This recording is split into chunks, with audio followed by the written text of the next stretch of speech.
자, 여러분, 이제 오늘 마지막 시간이 되겠는데요. 145조 7번부터 들어가도록 하죠. 도시개발법상 도시개발구역에서 특강, 시장, 군수의 허가를 받는 행위. 조금 전에 전 시간에 다 했죠. 관공, 물축, 이걸 생각하시면서 들어야 돼요. 자, 1번, 이것은 허가 없이 허용. 2번도 허가 없이 허용. 3번, 허가 없이 허용. 4번, 허가 없이 허용. 5번만 허가 대상이죠. 자, 8번 보겠는데요. 도시개발법상 도시발구역 지정고시된 구역, 그 다음에 정비법상 정비구역으로 지정고시된 경우, 이렇게 돼 있죠. 해당 구역이 지구 단위 계획으로 결정 고시된 것으로 보지 않는 구역은 이렇게 되는데요. 자, 이 도시개발법상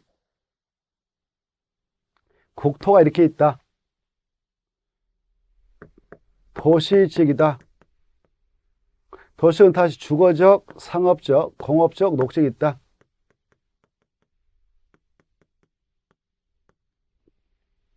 그리고 비도시적인 관리적이 있다. 농림적이 있다. 자연 보적이 있다. 라고 합시다. 그랬을 때 이 도시개발법상 도시개발구역이다 라고 지정고시하면 그 장소, 이렇게 도시발구역이다 라고 지정고시하면 그 장소는 국토의 계획 및 도시개발법상 도시발구역이다 라고 지정고시하면 그 장소는 국토의 계획 및 이용에 관한 법률상 도시지역 및 지구 단위 계획구로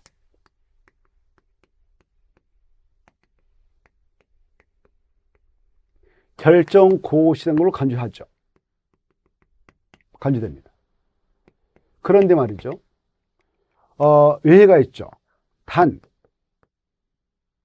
이 도시발구를 정했는데 그 장소가 이 도시적 여허적, 이 도시적 여허적이다 정했다. 도시지역 여허적이다 지정했는데 그 장소가 취락주로 지정된 장소였다. 이렇게 취락주로 지정된 장소에다가 도시발구역을 지정했다. 그러면 이 장소는 도시역이 되는 것 아니다. 그리고 지구단위로 되는 것도 아니다. 이게 되는 거 아니다. 라는 예가 있어요. 이렇게. 이걸 알고 있는 걸 물어본 겁니다. 그리고 도시 및 주관경 정비상 정비사업 하려고 정비구이다라고 딱 지정고시하잖아요. 정비구이다라고 지정고시하면 이 장소는 다 국토의 계획 및 이용에 관한 법령상 지구단위계로 결정시를 간주합니다. 지구단위계 그렇게 되죠. 이렇게. 자, 그래 정비구역 무조건 지정고시하면 그 용도적이 뭐가 됐든 불문하고 다 지구단위계로 결정시를 간주합니다. 이걸 이해하고 있는가를 물어봤던 거예요. 8번 다시 한번 보면 도시발구로 지정했다 정부로 지정고시된 경우 해당 구역이 지구단위계로 결정 고시된 것으로 보지 않는 구역은 몇 번일까? 답은 1번 금방 보이죠. 취락주로 지정된 지역에서 도시발구를 지정했다. 그러면 그 적은 지구단위 계획이 될 수 없고 비도시인 경우 도시가 되는 것도 아니라고 그랬죠. 그래서 답은 1번이고요. 2번, 3번, 4번, 5번은 다 지구단위 계획으로 결정시를 간주합니다. 자, 146페이지 이 개발계획 수립과 시행자 파트를 들어가겠는데요. 문제 1번. 도시개발법령상 도시개발사업 시행이다. 옳은 거 이렇게 돼 있죠. 1번. 국가는 도시개발사업 시행자가 될 수 없다. 틀렸죠. 있다 그래야 되죠. 이 도시개발사업 시행자가 될 수 있는 자. 누가 이 시행자로 될 수가 있느냐. 시행자가 될 수 있는 자 나름대로 머릿속에서 딱 새겨두셔야 되죠. 크게 보면 공공사업 시행자가 있고요. 민간사업 시행자가 있고요. 그 다음에 공동 출자범위 떠올라야 돼요.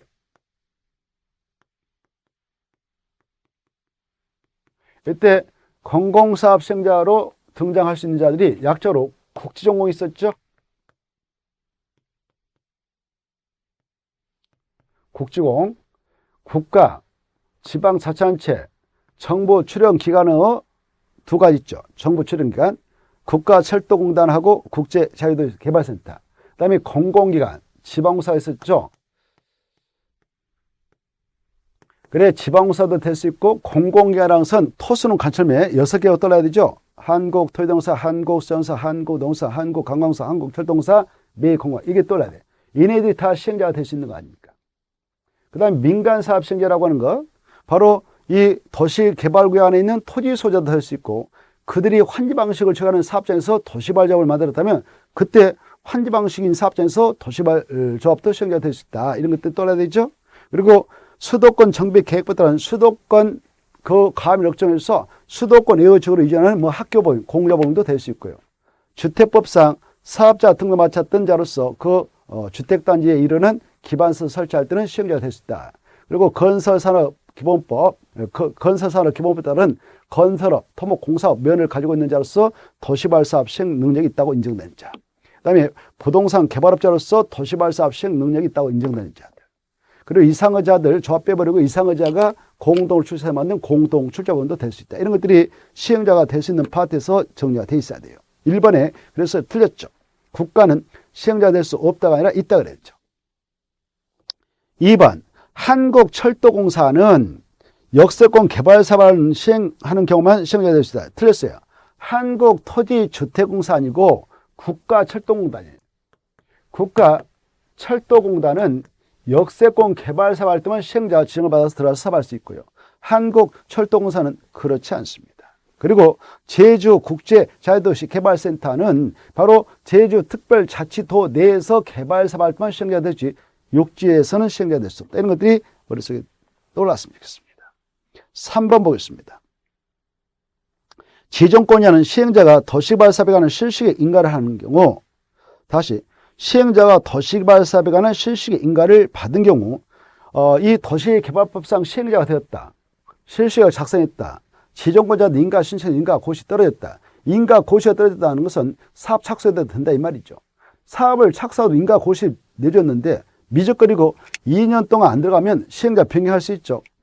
그래서 3번 옳다. 답이었다. 이 시행자 변경 사유 5가지로 세분해서 머리에다 넣어야 돼요. 첫째, 이제 금방 이 시행자 지정을 받았던 이 친구가 실시의 인가까지 받아갔는데 실시의 인가 고시 받고 2년에 착수하지 않았다. 그러면 시행자 변경할 수 있고, 또 도시발구역 전부를 환지방식으로 시행해 나가게 될 때 그 안에 있는 토지 소유자 그들이 만든 조합을 1차적 시행으로 지정을 해주게 되는데 그 시행자였던 그자들이 도시발구역 지정으로부터 1년 이내 실시 인가를 신청하려면 시행자 변경에도 할 말 없다. 셋째, 행정처분에 의하여 바로 시행자 지정이 취소됐다. 그때도 아웃이니까 시행자 변경할 수 있다. 행정처분에 의하여 실시 인가가 취소됐다. 그러면 사업시행과 박탈했으니까 시행자 변경할 수 있다. 그리고 시행자가 부도 파산 입어서 더 이상 도시발 사업을 시행할 능력이 없다고 판단됐다. 그러면 변경할 수 있다. 이것들이 떠나야죠. 자, 그 다음에 동그라미 4번. 토지 소유자가, 이 토지 소유자는 민간 시행자가 될 수 있는 자들이죠.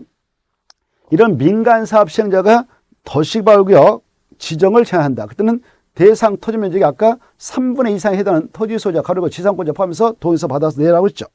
그래서 2분의 1 틀렸죠. 3분의 2가 나와야 되죠. 5번. 이 사업 주체인 지방자치단체는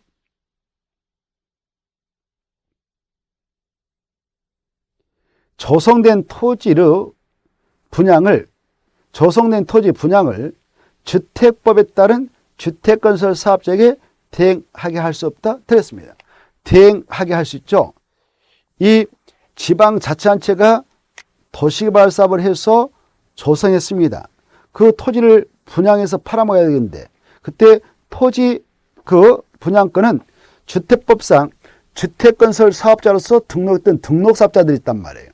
그 업자들이 그 업을 전문으로 해왔기 때문에 그네들한테 분양을 대행해서 하게끔 할 수 있죠. 이 주택법에 따른 주택건설 사업자에게 대행케 할 수 없는 업무가 4개 있습니다. 그 해서 보면 실시설계를 대행케 할 수 있고요. 부지 조성공사, 기반시설공사, 조성된 토지 분양을 바로 대행해서 처리해 줄 수 있습니다. 그래서 없다가 틀렸죠. 문제 2번이 또 같은 문제입니다. 자, 도시개발법령상 도시개발사업 시행자인 국가 또는 지방자치단체가 주택법에 따른 주택건설 사업자에게 대행하게 할 수 있는 도시개발사업 범위가 4개 있다고 그랬죠. 4개가 뭐냐? 그 박스 안에 있는 거 닭이죠. 실시 설계, 기반시설 공사, 부지 조성 공사, 조성된 토지 분양. 그래서 4개 다 대행케 할 수 있다. 3번. 이건 또 역으로 치고 문제를 냈습니다.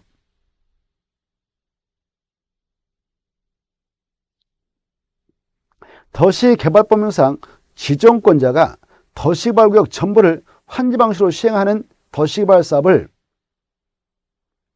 지방자치단체장이 집행하는 공공세에 관한 사업과 병하여 시행할 필요가 있다고 인정하는 경우 그 도시개발사업 시행자로 지정될 수 없는 자. 역으로 해석하면 지정될 수 있는 자를 알고 있는가를 물어본 것이죠. 지정될 수 있는 자는 바로 2번, 3번, 4번, 5번입니다. 그러나 1번은 안 됩니다. 그래서 답은 1번이었던 것이죠. 자, 4번 보겠는데요. 4번은 좀 전에 했죠. 도시개발사업 시행자를 변할 수 있는 사유가 아닌 건데요. 몇 번이 틀렸을까요? 3번이 틀렸죠. 아까 6개월이 아니라 1년이라고 그랬죠. 그래서 1년으로 수정하고 1번, 2번, 3번, 4번, 5번 다 이 5개밖에 없어요. 시행자 변경 사유 철저하게 머리에다 넣어놓으세요. 자, 그 다음에 이제 5번. 5번을 보시면 이 도시개발사업 시행자 중 주택법에 따른 주택건설 사업자 등으로 하여금 도시개발사업의 일부를 아까 일부란 것은 실시 설계, 부지 조성사, 기반시설 공사, 그 다음에 그 조성 네트워크 분양 이런 4가지죠. 이런 사업의 일부를 대행하게 할 수 있는 자를 모두 골라라 이렇게 돼 있죠. 할 수 있게 하는 자는 누구냐 이겁니다. 이것은 바로 공공사업 시행자만 할 수 있습니다. 그것다 써놓으세요. 공공사업 시행자만 할 수 있다. 여기요. 공공사업 시행자만 할 수 있어요.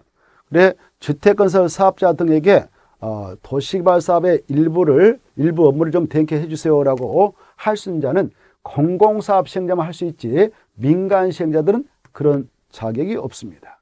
공공사업 시행자는 국가 지방자치단체 그리고 공공기관인 토수는 간첩 6명 한국토지동사, 한국수자공사, 한국농어촌사, 한국관공사, 한국철도공사 매 공공했죠.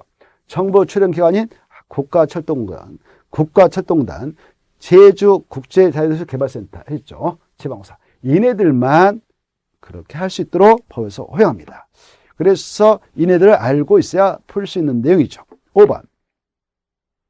기역도, 니은도 해당합니다만은 디귿, 리을은 민간 사업 시행자의 축에 들어갑니다. 그래서 기역과 니은만 맞고 나머지는 아닙니다.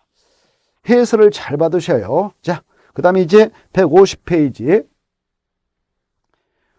예상 문제 보겠는데 1번 도시개발법령상 개발계획이다 옳은 거 이렇게 돼 있죠. 1번 질문 아까 했습니다. 개발계획을 공모하는 때에는 도시개발구역을 지정한 후에 개발계획을 수립할 수도 있다. 맞죠? 도시개발구역을 지정한 후에 개발계획을 수립할 수 있다? 그런 경우가 6가지 있었죠. 자, 개발계획을 공모하는 경우 먼저 하나 처리하고 그 다음에 자연녹지겠다 도시개발을 지정할 때, 생산녹지겠다 도시개발을 지정할 때, 그 다음에 국가 균형 발전을 위하여 국토교통부장이 관계 중앙행정기관과 협의해서 정하고자 할 때, 다만 그때는 자연환경 보전은 지정 못한다. 그 다음에 도시적 여지에 따라 정할 때, 도시적 여지는 보호생의 농지를 말이죠. 그 다음에 도시개발구역 전체 면적에 편입된 주상공 면적이 100분의 30이 할 때, 이걸 머리에다 딱 입력해야 돼요. 그래서 4번이 틀렸죠. 100분의 50이 아니라 바로 100분의 30이야 그래야 되죠. 자, 152페이지 3번의 내용으로 들어갑니다. 3번을 보시면 개발계획이다. 틀린 거 이렇게 되어 있는데요. 1번 조금 전에 했으니까 맞고요. 2번 지정권자께서 개발계획, 이 도시개발사업하는 경우 도시개발사업에 관한 계획인 개발계획은 누가 수립해서 딱 고시하냐? 도시개발구 지정권자인 지정권자만 딱 고시할 수 있어요. 이런 개발계획을 변경한다. 그럴 때는 지정권자는 자기가 확정 고시한 내용이니까 스스로 직접 변경할 수도 있고 요청, 변경 요청이 들어오면 그걸 반영해서 변경을 해줄 수 있어요. 이때 요청자는 다른 부서의 장관인 중앙행정기관장 또 그 시장수 현지 상황을 잘 알고 있는 시장수 구청장 이네들이 또 시행자가 요청할 수 있습니다. 그걸 받아서 변경을 해줄 수 있죠. 그래서 2번 보면 지정권자는 직접 개발계획을 변경할 수는 없고 이게 틀렸어. 없고 아니라 있고 자기가 직접 변경할 수 있습니다. 그리고 관계 중앙행정기관이나 시장군수 구청장의 요청, 사업시행자 요청을 받아서 그 개발계획을 변경해 줄 수도 있다. 맞습니다. 뒤에는 맞는데 앞에가 틀렸죠. 없고가 아니라 있고. 그래서 답은 2번. 3번 질문을 보면 자, 이 도시개발법상 도시개발 사업 시행 방식 세 가지 있죠. 환지 방식, 수용 또는 사용 방식, 이걸 섞어서 하는 혼용 방식이 있습니다. 이런 사업 시행 방식은 지정권자가 개발계획을 수립하게 될 때 개발계획 내용에 따라 집어넣어서 딱 확정고시해 주죠. 이때 환지 방식을 가지고 사업할 때는 그 사업장에 편입될 토지 소유자들은 토지 부담을 하고요. 부담한 토지는 보상해 주지 않습니다. 그때 부담한 토지 가지고 사업 시행자가 사업 비용에 충당해 나가는 비용으로 바로 일부를 받아가죠. 채비로. 그리고 그 안에 도시발굴 안에 필요한 공공시설 설치부를 확보해야 되지 않겠습니까? 도로, 공원 같은 거. 그런 용지를 쓰기 위해서 이 환지 방식을 가지고 사업하는 사업장의 토지 소유자는 토지 부담을 합니다.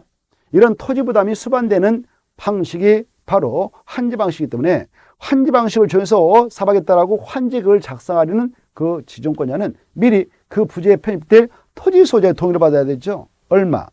그 대상 토지 면적의 3분의 2 이상에 해당하는 토지 소유자와 토지 소유자 총수의 2분의 3의 동의를 얻어서 환지 방식의 개발을 수립하게 됩니다.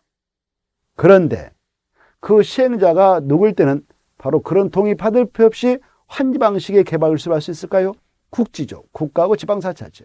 국가 지방자치단체가 사업 시행으로 들어가게 될 때는 바로 환지 방식을 가지고 사업하겠느라고 개발을 수립할 때 그런 토지 소유 동의 필요 없다. 그래서 만약 국가 지자체가 시행자가 돼서 환지 방식을 가지고 사업을 했었는데 사업을 하기 전에 그 구역의 토지가격 총액 대비 사업이 끝난 후에 총액이 하락했다. 그러면 하락한 만큼 땅값을 보상해 주죠. 그걸 뭐라고 합니까? 강가보상금. 이 강가보상은 이런 국가 지자체 행정처의 시행자가 사업을 했고 그때 땅값이 떨어질 때 보호해주는 보상금이 강가보상금입니다. 이런 강가보상금은 그 구역 안에 있는 토지수자, 임차권자에게 주지 저당권자에게 주지 않습니다. 자, 이런 것들이 연결되면 좋겠는데요. 그 내용을 바탕으로 해서 3번을 보겠습니다. 3번 시행자가 국지인 때는 지정권자는 토지소유 동의를 받지 않고 환지 방식의 도시개발사업 시행을 위한 개발을 수립할 수 있다. 맞죠? 그리고 4번 지문과 5번 지문은 참고로 보시면 되겠습니다. 자, 4번 문제로 들어가죠. 도시개발법령상 도시개발구역 지정 개발 수립변경이 다 틀린 거 이렇게 됐는데요. 1번 아까 했고요. 2번도 했고요. 다만 2번은 좀 문맥이 매끄럽지 않으니까 하나 좀 수정하고 가십시다. 2번 보면 시장, 군수와 구청장은 자문을 쳐가지고 시도사에게 도시개발구역 지정을 요청할 수 있다. 이때 도시개발구역 지정 요청자 아까 자세히 설명해 드렸는데요. 그때 시장에다 떠놓쳐요. 8도돼 있는 시장 중 바로 인구 50만 이상의 시장을 대도시장이라 하죠. 그래서 대도시장은 직접 자기가 지정을 할 수 있기 때문에 대도시장을 제한 시장 50만 미만의 시장과 군수는 도지사한테 지정 요청하고 그리고 서울특별시 6대 광시에 있는 자치구청장은 특별시에서는 특별시장, 광시한테 지정을 요청합니다. 고로 이 시장에 따라 이렇게 써놔요. 동그라미 치고 여기서 시장은 대도시장은 제 이렇게 써놓으세요. 그래야 명확한 표현이 되겠네요. 자, 그 다음에 나머지 맞고 그런데 5번 아까 했던 것이죠. 5번이 틀렸죠. 환지 방식 줄 거예요. 수용 방식이 아니라 수용 상 방식을 정해서 사업하겠느라고 개발을 수립할 때는 토지 소유 동의 필요 없습니다. 왜? 어차피 수용 상 방식을 정하는 도시개발구역에 편입된 땅들은 다 땅값 줍니다. 그러니까 동의받을 필요 없죠. 자, 5번 무슨 방식 때문에 동의받는가? 환지 방식. 환지 방식의 개발을 수립하려면 환지 방식이 정해지는 지역의 토지 면적의 3분의 2가 나와야 되죠. 면적이 3분의 2, 총수가 2분의 1 뒤집어졌어요. 그래서 바꿔야 돼. 3분의 2 있다 똥감치고 2분의 1 있다 똥쳐요. 2분의 1 동합치고 3분의 2 동합치고 너 일로 와, 너 올라와. 이렇게 해서 서로 위치를 바꿔치면 되겠네요. 그리고 동시효과입니다. 그래서 와가 나와야 되는데 또는 틀렸어. 그래서 토지 소자 와 그래야 되지. 또는 틀렸네. 세 가지가 틀렸네. 자, 해설을 다시 한번 보십시오. 자, 그 다음에 이제 5번 보겠는데, 도시개발구역을 지정한 후에 개발계획에 포함할 수 있는 사항, 그따 줄 거예요. 이 도시개발구역을 정할 때 개발을 짜는데, 개발계획에다 포함시킬 내용 중에서도 네 가지는요, 구역을 딱 지정고시하고 난 후에 여기다 개발에다 포함해도 그 내용은 유효합니다. 네 가지를 우리는 암기하자 그랬죠?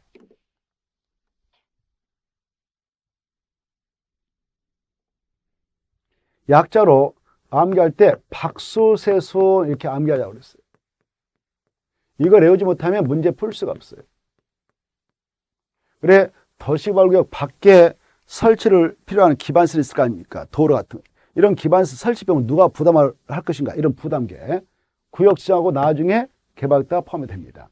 구역이 드러나야 밖의 장소 나오지 않겠습니까? 그래서 나중에 포함이 되는 거죠. 수가 뭐예요? 수용, 사용의 대상에 대한 토지의 세목록. 이 구역이 확정되어야 그 안에 편입된 것만 수용을 할 수 있거든요. 수용할 수 있다. 그래서 바로 그것도 도시개발구역을 정한 후에 나중에 개발에다 포함할 수 있다. 그 다음에 여기 그 세입자들 주관적 대책을 정확하게 세워가지고 이 사업을 추진해야 하는데, 이때 세입자가 몇 명이 지금 대책을 실패할 대상인가 이걸 파악하려면 구역이 확정돼야 되겠죠. 그래서 구역이 확정돼야만 임대택 건설 등 임대택 건설 공업 등 세입자의 주관적 대책을 세울 수 있습니다. 그래서 그것도 구역 지정하고 나중에 바로 개발에다 포함을 시킬 수 있죠. 그리고 이 안에 지금 도시개발구역이다라고 정됐다. 그 안에 편입되어 있는 사람들 있죠. 살고 있는 사람들. 그 사람들 나 몰라라면서 내쫓을 수 없습니다. 이주대책을 꼭 강구하고 이 사업을 추진하게 돼요. 그때 이주대책을 세울 때에 여기에 있는 집 부신다 그러면 무조건 부시고 나가라 할 수 없어요. 먼저 옮겨주고 부시고 옮겨주고 부셔야 되죠. 그래서 이분들이 이주할 때 쓰게 되는 그런 주택을, 임시용 주택을 순환형 주택합니다. 이런 순환 주택을 이용해서 순차로 이 사업을 진행하는데, 이때 순환 방식에 관한 그런 내용은 또 먼저 구역 지정하고 나중에 개발에다 포함을 할 수 있도록 하고 있어요. 그래서 바로 박수세손으로 외우자 그랬죠. 박수세손. 5번 다시 한번 봅니다. 도시개발구역을 지정한 후에 개발계획에 포함할 수 있는 사항 그다 딱 줄 것이고, 박수세손 딱 써놓으세요. 이것만 외우면 돼요. 그리고 찾아봐요. 박은 어디에 있나요? 3번에 박 보이죠? 그다 네모치고. 수는 1번에 나와있죠? 네모치고. 세는 어디 있습니까? 2번에 있죠? 세입자 할 때 세. 그 다음에 수는 저 5번에 있죠? 순환개발. 그래서 답은 4번이었던 것입니다. 1번, 2번, 3번, 5번만 도시개발구역을 지정한 후에 개발계획에 포함을 할 수 있는 사항이다. 박수세손 꼭 암기하시고. 그 다음에 6번으로 가겠는데, 도시개발법령상 환지 방식의 도시개발 사업에 관한 개발계획 수립 변경의 동의자수 산정 방법. 이제 아까 환지 방식을 가지고 개발계획 수립한다. 그 시행자가 국지가 아니면 미리 그 사업 대상 토지 면적의 3분의 2 이상에 해당하는 토지 소유자와 토지 소유자 총수 2분의 3 동의를 받아라고 했죠. 그때 그 면적과 토지 소유 총수는 어떻게 계산하냐 이거죠. 자, 옳은 건데요. 1번 집합건물 구분 소유자는 대표 구분 소유자 1명을 토지 소유로 본다. 이거 틀렸습니다. 이 구분 소유자들은 바로 그 땅에 대한 지분을 가지고 있을 건데요. 그때 토지 소유자를 계산할 때는 구분 소유자는 구분 소유자별로 각각 토지 소유자 1명으로 계산합니다. 그래서 1번 틀린 것이고요. 다만 그 땅이 나대지다. 근데 공유자가 10명 있다 그러면 10명을 대표하는 1명만 토지 소유자로 계산합니다. 2번 자, 개발계획 변경 시 개발계획 변경 요청받기 전에 동의를 철회한 사람이 있는 경우 그 사람은 동의자수에서 제한다. 그렇습니다. 동의자수 빼버리죠. 맞고요. 3번 4번 있죠. 개발구역의 지정이 제한된 후부터 개발계획 수립되기 전까지의 사이에 토지 소재가 변경된 경우 변경된 토지소의 동의서를 기준으로 한다. 틀렸습니다. 변경된이 아니라 기존. 변경되기 전이죠. 기존. 변경 그 말 치우고 변경된 그 말 치우시고 기존 토지 소재의 동의서를 기준합니다. 4번도 그래요. 둘째 줄 변경된 그 말 치우고 기존. 그리고 5번 이 도시발교구 토지 면적을 계산할 때는 아까 토지 면적 3분의 2상에 해당하는 토지 소재와 토지 소재 총세 2분의 3 동의를 받아서 환지방식 개발구역 수배하라 그랬죠. 그때 토지 면적을 계산하고자 하는데 이 도시개발구역에 편입될 땅 중에 국가 땅이 있다, 지자체 땅이 있다. 나머지 다 사유이다, 개인 땅이다.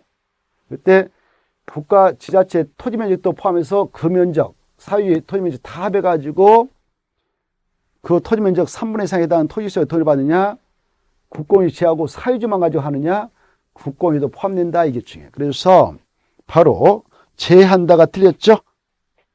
포함한다. 그런데 무슨 법에서는 제가 나오냐? 자, 국공유지 면적 포함해서 하느냐, 동의면적 계산할 때 제하냐.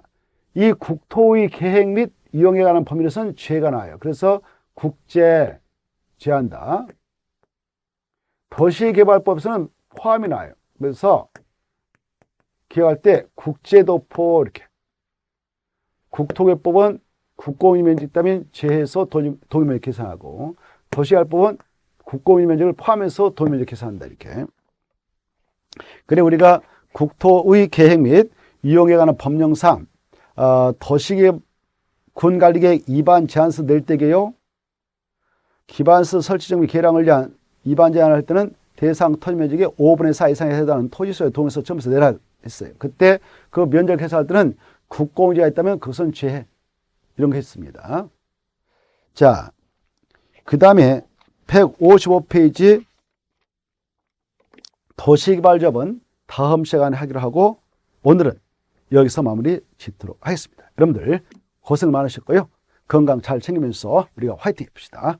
여러분 안녕히 계십시오.